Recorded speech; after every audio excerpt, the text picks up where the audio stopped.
has seen them. Let's talk to Ms. Diaz here, who is looking for her cousin, Aida Rosario Vasquez. Tell me about what your day has been like trying to look for her. Since Tuesday, this has been going on. We've been waiting for her to call. No, she hasn't called, no one in the family. We've been calling hospitals. She's not on any of the lists in the hospital. We decided to come here today with the flyers that we made up from her. We came to the Armory. We did a missing persons report on her, and we went downstairs to see the list. She's not on any of the lists that are downstairs. So this is our last hope. If anyone has seen her or heard from her, please contact the number that's listed on this flyer. And please, if you see her, let her know that we're waiting for her to call home, please. Thank you, Mrs. Diaz, Helena Diaz. Joey, I want to tell you how people have been so helpful out here. They have donated food at the Armory. Children have made cookies and have distributed them with notes saying, "We love you," to the people who are inside the Armory. Joey? Elizabeth Cohen there at the Armory. And again, to any viewers who still want to get the word out about their loved one, missing at CNN.com. If you will send in your picture of your loved one, we'll post it on the website. This is another opportunity for those many, many people in New York who are trying to get the word out about the people they are looking for. Many people we've heard from descriptions too, describing the people for whom they're looking, so that can be applied to this as well. In the meantime, though, it is only day 3. Unfortunately, we shall be back tomorrow. But in the meantime, to Washington, Wolf Blitzer and Greta Van Susteren take over for us now. Good night. This is a CNN special report. America under attack. The search for answers, with thousands missing. Rescue workers desperately race against time in the ruins. As investigators learn more about those who carried out the attacks on the World Trade Center and the Pentagon. It's believed at least 18 hijackers seized the 4 airliners. How did they get here? Who helped them? Who sent them? We'll go live to our correspondents. And we'll speak live with House Intelligence Chairman Porter Goss and William Webster, former director of the FBI and CIA. Meantime, the U.S. prepares to respond. We'll go after that group, that network, and those who have harbored, supported, and aided that network to rip the network up. The president says his administration will now focus on winning a war. How will the U.S. gear up for a fight? Who's the target? Is Congress on board? We'll hear live from our correspondents, including Nick Robertson in Afghanistan. We'll speak live with House Democratic leader Dick Gephardt and get perspective from CNN senior analyst Jeff Greenfield.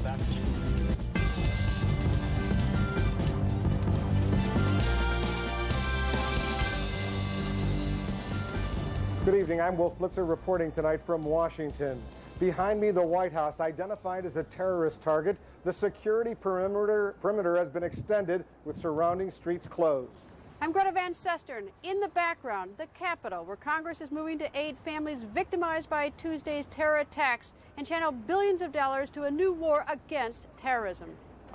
Greta, CNN's Jamie McIntyre is at the Pentagon with a developing story on U.S. military reserves and fighter jets. Jamie, tell us what's going on. Well, Wolf, as you may or may not have been aware, for the last couple of days, U.S. fighter jets have been on 15-minute strip alert at 26 bases around the country. That means those pilots have to be ready to take off those fighters within 15 minutes.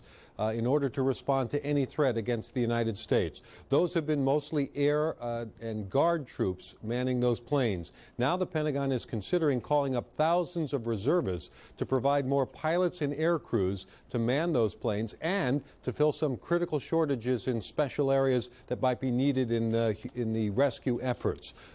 Right now I'm told that there has not been a final decision, a final authorization from President Bush to call up reserves, but it could come as soon as tonight. The last time the United States activated the reserves was during the 1991 Persian Gulf War, when more than 200,000 reservists were called up. Wolf? Jamie, this development, what does it say, if anything, about a possible U.S. military response to these terrorist attacks? Well, I think this is more related to the what's called here at the Pentagon Homeland Defense, making sure that the United States is able to protect itself first. You know that there were combat air patrols flown over many metropolitan areas across the United States. Today, Defense Secretary Rumsfeld ordered that scaled back so that combat patrols were just being flown between the Washington and New York corridor, and the rest of the country was protected by planes on alert. But this is part of an overall increase in U.S. military readiness so that the armed forces will be ready to carry out whatever orders President Bush may give. Jamie McIntyre at the Pentagon, thank you very much. And as the search goes on for those behind the attacks, authorities have learned a lot about those they believe carried them out. Let's go live to CNN's Justice correspondent Kelly Arena for details. Kelly? Well, Wolf, the Justice Department and FBI today said that they have identified 18 hijackers. So there were 5 on 2 planes, 4 on 2 others. They're not just guesstimating here. They have their names and information about them. We were expecting that we might be able to get our hands on those names and pictures of the hijackers sometime this evening, but the FBI and Justice have decided not to release that information just yet. As you know, though, those are supposedly dead, those 18, and so the investigators are truly focusing on any information that they can gather regarding associates, friends, financial backers. So the investigation is fanning out, not only here in the United States but overseas as well. The FBI has truly increased its forces just from yesterday, where we knew that there were more than 8,000 people working on this investigation, Wolf. And what's going on as far as the scope? What do we know about how many individuals may in fact have been involved in this conspiracy? Well, law enforcement sources have told us that it could be as many as 50, although the numbers keep fluctuating, Wolf, and I have been told to really be cautious about going with any numbers because it could be much greater than that. They just really have no idea just yet. And what have you learned, Kelly, about the black boxes from those 4 planes that went down? Well, one of the flight data recorders was indeed recovered, the one from the crash in Pennsylvania, which will be a great help to investigators. There's also a signal from the flight data recorder from the flight that crashed into the Pentagon. So very hopeful for recovery of that as well, Wolf. Okay, Kelly Arena, thank you very much. Greta?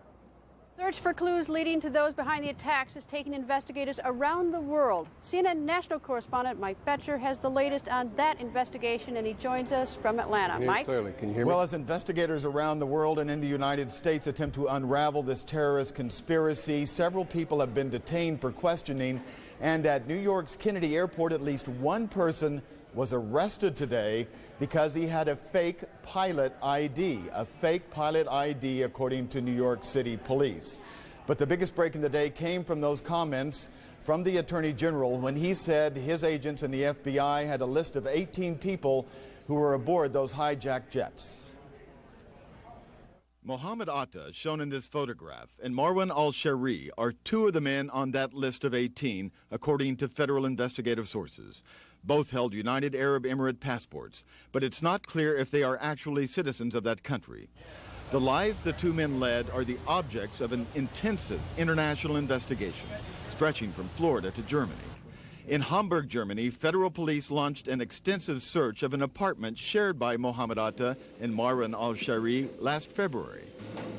During an additional search of another Hamburg apartment, a woman was taken away for questioning. She clutched a baby in her arms as German police tried to hide her with a sheet.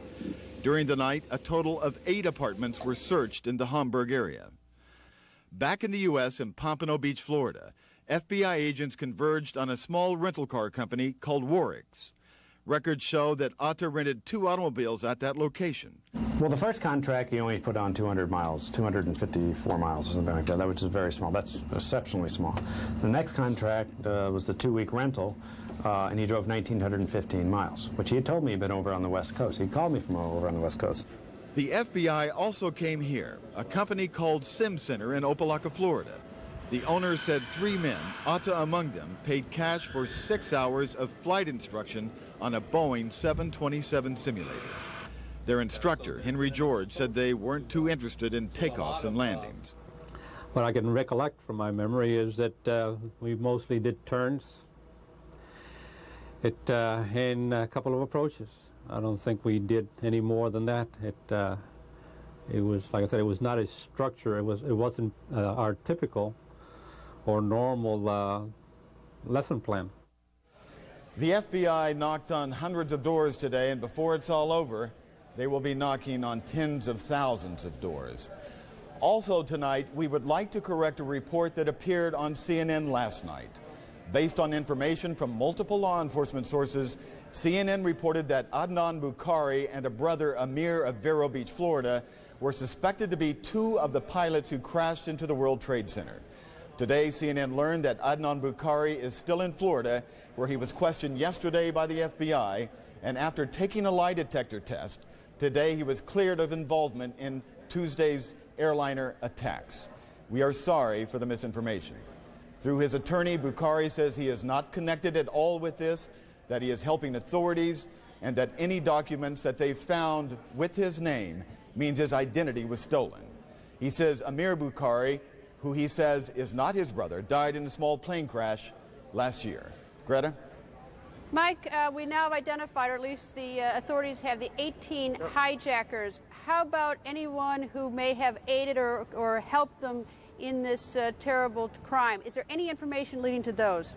Well, there's a lot of information they're following up on. In their trips to these various apartments, they have questioned people also at flight training schools, and they're really focusing on these flight training schools. And they have made no arrests that we know of right now people who were formerly being charged as accomplices in this, but they're questioning a lot of people and have a list of names of people that they believe could have been accomplices, and they're looking for those people, Greta.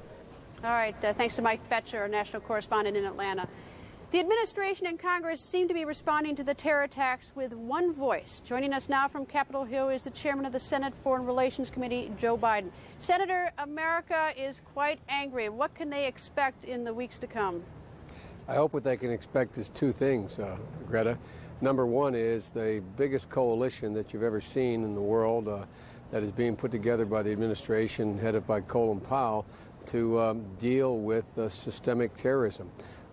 This is a big deal. When NATO voted what they call an Article 5 procedure, which means that they view the attack against the United States as attack against them as well, and required them to come to our defense. We're getting significant progress in the Middle East among the moderate Arab states. We're getting cooperation from Russia. We've gotten a commitment. I spoke myself today, the head of the intelligence services for Pakistan.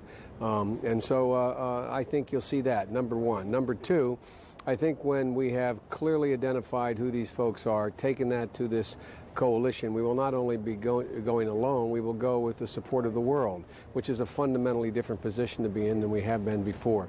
These guys have crossed the line, Greta, even for terrorists, and they have, in a way, that I view this not as the end of any American freedoms, but the beginning of the end of organized terrorism as we've known it in the last part of the 20th century. Senator, is the writing on the wall? Because earlier today, Colin Powell, Secretary of State, said that Osama bin Laden is the leading suspect. He didn't say he was the only suspect or that he is the person. And President Bush said from the Oval Office on September 11th that we will make no distinction between the terrorists who committed these acts and those who harbor them. If Afghanistan is harboring Osama bin Laden, and if he is the leading suspect, the suspect, do you expect action against Afghanistan? I take the president at his word. I've been privy to these security briefings. It's not appropriate for me to talk about Afghanistan or anyone else. The fact is, we will move not only against the networks, we will move against anyone who has harbored them, is harboring any of them, and we will do it, I believe, with the strong support of the world community.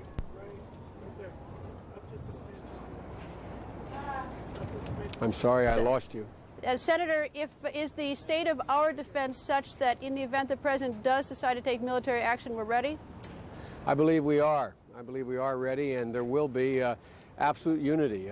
The president needs no constitutional authority to respond, in my view, but we are to demonstrate the total cohesion of Democrats, Republicans, and House, Senate, and the president. We are preparing a resolution of use of force that will make it absolutely clear to the world we are totally united. What does that use of force actually do besides send a message to the world? That's basically what it does, Greta, but that's a very important thing. It's a very important thing for the whole world to know there is not any crack whatsoever, no daylight between us or among us based on party or based upon institutional responsibility.